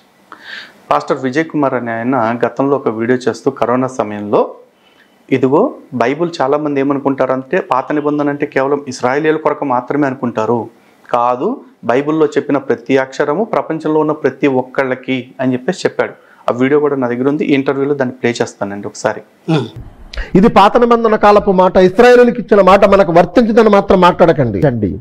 ఇది పాత నిబంధన కాలపు మాట, ఇశ్రాయేలుకి ఇచ్చిన మాట మనకు వర్తించదని మాత్రం మాట్లాడకండి. ఈ రోజు క్రైస్తవులు అనేక కొత్త వింత మాటలు మాట్లాడుతున్నారు. పాత నిబంధనలో సంభవించినవి, పాత నిబంధనలో రాయబడినవి మనకు వర్తించవు, మనకు సంబంధం లేదంటున్నారు. కానీ వారు మాట్లాడే ప్రసంగాలు ఎక్కువ పాత నిబంధనలోని సంఘటనలే తీసుకుని మాట్లాడుతూ ఉంటారు. వారి ఆలోచనలకు అనుకూలంగా ప్రతి సందర్భాన్ని పాత నిబంధనలో నుండి తీసుకుంటారు. వారు దేనినైతే ఏకీభవించరో దానిని మాత్రం పాత నిబంధనలో తీసుకోవద్దంటారు. ఇది కొత్త నిబంధన కాలం, కృపాకాలం. ఈ కాలంలో దేవుని కోపం కానీ దేవుని ఉగ్రత కానీ సంభవించే విపత్తులకు దేవునికి ఏ సంబంధము లేదు. ఇవన్నీ ప్రకృతిలో సంభవించే సహజ ధర్మాలు అంటూ కొట్టిపారేస్తూ క్రైస్తవులైన వారు ఈరోజు సేవకులను తోలనాడుతూ హేళన చేస్తూ ఇష్టానుసారంగా మాట్లాడుతూ ఉంటారు, కనీస అనుభవ జ్ఞానం లేక. ఓకే అండి, ఆ మాట అన్నారు. ఓకే, అయితే దానికి మీరేమంటారంటారా? ఓకే, అంటే నేనేమంటున్నానంటే ఓల్డ్ టెస్టమెంట్ అంతా ఇశ్రాయేలీలకేనండి, మాకేం సంబంధం లేదని కూడా నేను చెప్పట్లేదు ఇక్కడ. ఓల్డ్ టెస్టమెంట్ అనగానే దానిలో హిస్టరీని చూస్తాం, ముందు చరిత్ర ఉంది. సో చరిత్రని చరిత్రగా చూసినప్పుడు చరిత్రగానే చూడాలి. ఒకవేళ ఏదైనా స్పిరిచువల్గా మనకు మనం దాన్ని వాడుకోవాలి అంటే, ఫర్ సపోజ్ ఇశ్రాయేలీలు 10 ఆజ్ఞలు ఇచ్చాడు, అది ఇశ్రాయేలీలకే. అబద్ధం ఆడొద్దు, దొంగతనం చేయొద్దు, వ్యభిచరించొద్దు, పొరుగువారిని ఆశించొద్దు, ఇలాంటి మంచి మాటలు ఉన్నాయి. సో సార్ ప్లీజ్ ఇప్పుడు నేనేమంటాను, ఇశ్రాయేలీ అని నెట్టేసి ఊరుకోను నేను కూడా పాటించాలి అవి. అందుకని అది ఇశ్రాయేలీలకే అని చూడకూడదు. అయితే యుద్ధం జరుగుతుంది. యుద్ధం జరిగినప్పుడు సాధారణంగా ఆ కాలంలో రాజు ఎవడు బలవంతుడైతే బలహీనుడి మీద దాడి చేస్తాడు. ఈ కాలం వేరు. ఇప్పుడు ఈ ధర్మశాస్త్రం లేకపోతే ఈ చట్టం ఇవన్నీ వేరు. ఆ కాలానికి సంబంధించి బలవంతుడు ఎవడైతే బలవంతుడైన వాడు బలహీనుడైన రాజును వశపరుచుకుంటాడు. కాబట్టి మీరు ఆ పద్ధతిలోనే ఆ పంథలోనే మీరు వెళ్ళి మీ మార్గాన్ని సుగమం చేసుకుని వెళ్ళండి. వెళ్ళి చేరుకున్న తర్వాత మళ్ళీ యుద్ధాలు చేయమని చెప్పలేదు దేవుడు. ఈ పాయింట్ నోట్ చేయండి. ప్రయాణంలో ఎదురుపడే శత్రువులు మాత్రమే, మీ మీద ఎవరైతే తిరుగుబాటు చేసి మిమ్మల్ని ఎవరైతే చంపడానికి చూస్తున్నారో వారిని చంపండి. కానం చేరారు కొంతకాలానికి, 40 ఏళ్ల తర్వాత. చేరిన తర్వాత ఎక్కడ మీరు యుద్ధాలు చేసి మళ్ళీ చేయమని చెప్పలేదు సార్. ఇక్కడ యెహోషువ గ్రంథంలో కనుక మీరు చూస్తే దేవుడు హాయి నగరం మీద యుద్ధానికి పంపించాడు. అదేవిధంగా యెరికో నగరం మీదకి యుద్ధానికి పంపించాడు. ఆ యుద్ధానికి పంపించే క్రమంలో ఎక్కడైనా యుద్ధానికి పంపినట్లుగా ఉందా? ఎందుకంటే ఆ ఇజ్రాయేలీలందరినీ కూడా హాయి నగరానికి లేకపోతే యెరికో నగరానికి యుద్ధం చేసేటప్పుడు మొట్టమొదటిగా వెళ్ళి చీకటి పడక మునిపే వెళ్ళి ఆ దాపుల్లో పొదల్లోనూ లేకపోతే గుట్టల్లో దాక్కోండి. చీకటి పడిన తర్వాత ఆ నగరం మీద దండయాత్ర చేసి మొదట రాజును చంపేయండి. ఆ తర్వాత నగరంలో ఉన్న ప్రతి పురుషుణ్ణి చంపేయండి. ఆ తర్వాత మిగిలిన వాళ్లలో పురుష స్పర్శ ఎరుగని ఆడవాళ్ళని మీ కొరకే అట్టి పెట్టుకుని పురుష స్పర్శ ఎరిగిన వారిని చంపేయండి. ఆ తర్వాత వారి సంపదని తీసుకొచ్చుకోండి అని చెప్పేసి చెప్తా ఉన్నారు. ఆ తెచ్చుకున్న దాని నుంచి యెహోవా పన్నుగా కొంత పన్ను ఎంత పర్సెంటేజ్ పెట్టమని చెప్పారు. నేను చెప్తాను ఖచ్చితంగా నేను చెప్తాను.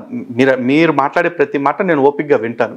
అయితే ఇక్కడ నా అనుమానం ఏంటంటే, ఒక దేవుడు అనేవాడు యుద్ధానికి డైరెక్షన్ చేయాలనుకున్నప్పుడు, నేను మీకు తోడున్నాను అనుకున్నప్పుడు, మీరు వెళ్ళండి, మీరు ఎంతమంది ఉన్నా పర్లేదు, అవతల నేను చూసుకుంటానని చెప్పేసి చెప్పొచ్చు. ఎందుకంటే అంత పెద్ద ఐగుప్తు సైన్యం మోసే మనుషుల్ని వెంబడిస్తూ ఉన్నప్పుడు వాళ్ళందరినీ ఒక్క సముద్రంతో కప్పేశాడు కదా. మరి ఇక్కడికి వచ్చేపాటికి మాత్రం మీరు దొంగతనంగా వెళ్ళండి, చాటునగా మాటేసుకు కూర్చోండి, చీకటి పడ్డాక దోపిడీ దొంగల్లాగా వెళ్ళి చేయండి, ఇదేం ఆజ్ఞ? అంత అవసరం ఏమొచ్చింది? సరేనండి, మాట్లాడతారు. ఓకే, ఇక్కడ నేను ఇప్పుడు మీరు ఏ పాయింట్ చెప్పినా నేనేం చెప్పానంటే, చివరికి కనాన దేశం వెళ్ళిపోయి వాళ్ళు ఎస్టాబ్లిష్ అయిపోయిన తర్వాత యుద్ధాలకి ఇక దేవుడు ప్రేరేపించలేదు వాళ్ళని. అదొక లెక్క. ఇక అయిపోయింది. వాళ్ళు తర్వాత ఎవరు సామ్రాజ్యాలు కట్టుకున్నారు, మళ్ళీ పెద్ద సామ్రాజ్యాలు అయిన తర్వాత ఇక సొలొమోను, దావీదు అవి వేరు చరిత్ర. సో గుడులను కోల్చండి, ఆ విగ్రహాలు పగలగొట్టండి, లేకపోతే ఆ రాజుని చంపేయండి, ఇవన్నీ కూడా ఓన్లీ ఇశ్రాయేలీలకి తమ మీద తిరుగుబాటు చేసేటువంటి వాళ్ళు అణుచుకుంటూ వెళ్ళమని చెప్పాడు. ఇప్పుడు అది భారతదేశానికి మనం చూడటానికి లేదు, లేకపోతే ఇంకో దేశంలో చూడటానికి లేదు. ఈ కాలానికి అసలు దాన్ని అప్లై చేయడానికి లేదండి. నేను అనేది అది కాదు సార్. ఒకటి చెప్పుకుంటూ వస్తాను నేను మీ వెనక మీరు చెప్పిన దానికి. సో కాబట్టి అక్కడ ఈ పాయింట్ని కొంతమంది రేజ్ చేసి, కాబట్టి ఇదిగో మరి మీ దేవుడు అంటున్నాడు, మరి విగ్రహాధికులు అంటే మేమే కదా, మమ్మల్ని చంపమంటున్నారు బైబిల్ ప్రకారంగా, అందుకని మేము బైబిల్ మాకెందుకు ఉండాలి, మీరు అసలు క్రైస్తవం ఉండొద్దు, మీరు మా దేశం వదిలిపెట్టి వెళ్ళిపోండి అని కామెంట్ చేసిన వాళ్ళు ఉన్నారు, మాట్లాడుతున్న వాళ్ళు ఉన్నారు. అందుకని నేను అక్కడ అపార్థం చేసుకున్నారు కొంతమంది తెలియక. ఏంటంటే కేవలం ఒక యుద్ధ ప్రతిపాదికన వాళ్ళు నడిపిస్తున్నప్పుడు ఆ ఉన్నటువంటి వాటిని నాశనం చేసుకుంటూ దేవుడు వెళ్ళాడు. అంటే ఇక్కడ ఒక చిన్న మాట సార్, ఈ కరపత్రిక సిహెచ్ స్వర్ణకుమారి గారు అని చెప్పేసి ఒక రిటైర్డ్ హెడ్ మిస్ట్రెస్ ఇచ్చారు. ఆవిడ ఫోన్ నెంబర్ కూడా ఇక్కడ ఉంది, కావాలంటే చూడండి. ఆవిడ వేసిన కరపత్రికలు ఏమన్నారంటే, ఇక్కడ నరకానికి వెళ్లే వాళ్ళు ఎవరు అని చెప్పేసి అంటూ విగ్రహారాధికులను కుక్కల వంటి వారు మాంత్రికులు అని చెప్పేసి చెప్తా ఉన్నారు. మరి భారతదేశంలో చేసే ప్రచారంలో ఈ విగ్రహారాధికులు అంటే నరకానికి పోతారు, మరి ఇట్లాంటివన్నీ ప్రచారం చేయాల్సిన అవసరం ఏంటి? అంటే మళ్ళీ మీరు ఇక్కడ చివరి ప్రకటన గ్రంథంలో, అది ప్రకటన గ్రంథంలో మాట్లాడేది, గ్రంథం ఎక్కడదని మాట్లాడట్లేదండి. ఇప్పుడు భారతదేశంలో వాళ్ళకి సంబంధం లేదు, విగ్రహారాధికులు అంటే హిందువులు కాదు అని చెప్పేసి అంటున్నారు. ఇక్కడ నాకు అర్థం కాదు ఏంటంటే చాలా మంది పాస్టర్స్ కన్వీనియంట్గా చెప్పే మాట ఇదే, అది పాత నిబంధన కొన్ని వచనాలు ఇజ్రాయేలీల కొరకు మాత్రం చెప్పబడింది అంటారు. అంటే మనకి ఇక్కడ యాప్ట్ అవ్వండి, లేకపోతే దీనివల్ల నింద వస్తుంది అనుకునేది కేవలం ఇజ్రాయేలీల కొరకు మాత్రమే అంటున్నారు. మరి ఇజ్రాయేలీల కొరకు మాత్రమే అనుకున్నప్పుడు ఆ వచనాన్ని బైబుల్ నుంచి తొలగించేసి మిగతా వచనాలు కంటిన్యూషన్ పెట్టొచ్చు కదా. ఎందుకంటే బైబుల్ ఎడిట్ చేయడం అనేది కొత్తగా కాదు కదా, చాలా ఎడిట్ చేశారు కదా.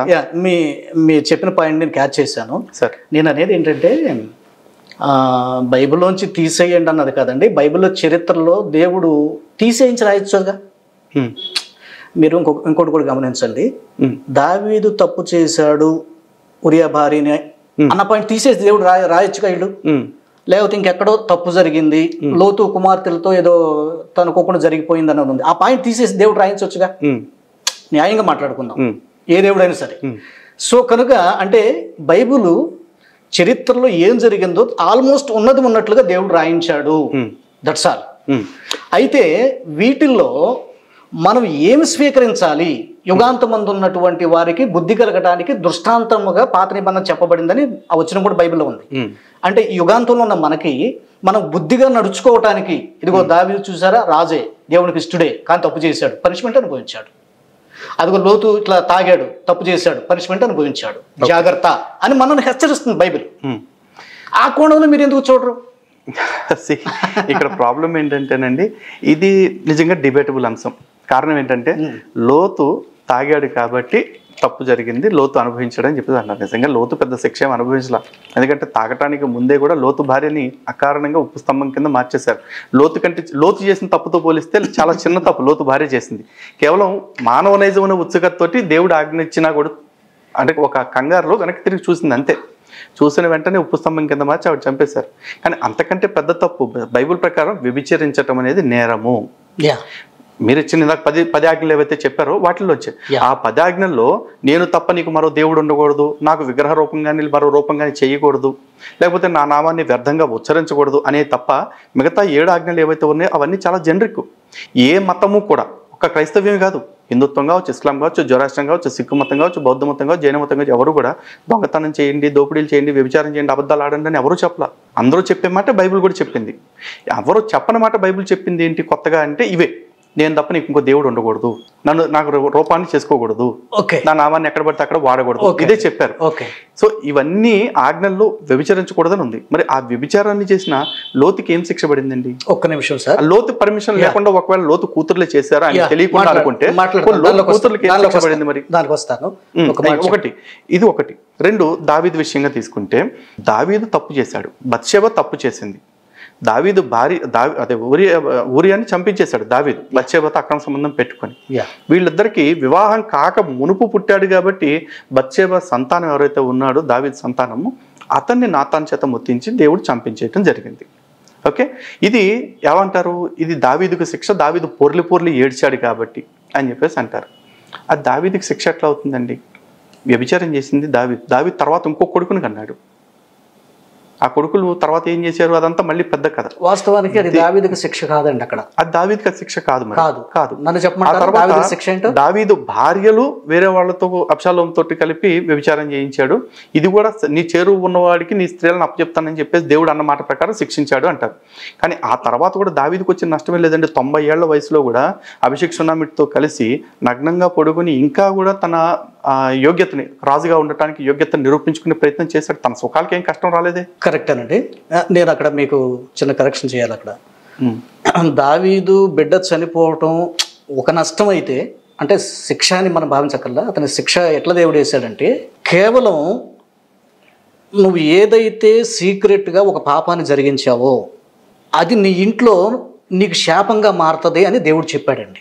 చెప్పిన తర్వాత ఏం జరిగిందంటే, తన ఇంట్లోనే అన్న వరుస అయ్యేటువంటి వాడే తన చెల్లిని పాడు చేశాడు. దానికి దావీదు పడిన వేదన అంతా ఇంత కాదండి. ఇది అక్కడ కరెక్ట్గా దావీదుకి దేవుడు వేసిన శిక్ష అని చెప్పాలి. ఇది తన ఇంట్లో బిడ్డలు ఇలా దేవుడు చెప్పాడండి, నీవు రహస్యంగా చేశావు, ఇది బహిరంగంగా జరుగుతుంది, పనిష్మెంట్ నీ మీదకి వస్తాను చెప్పాడు. పసిబిడ్డని చంపించిన కారణం ఏంటి? శిక్ష కోసం కాదా? నాతాన్ అనే దూతను పంపించి చెప్పిస్తాడు నువ్వు తప్పు చేసావు అని చెప్పి. రూల్ లేదు అంటే మనుషులు ఎవరు పసిబిడ్డను చంపించాల్సిన అవసరం ఏంటి? దేవుడు ఆ విషయంలోనండి దేవుడు న్యాయం చేశాడు. ఎలా? ఎట్లాగ చెప్పమంటారా?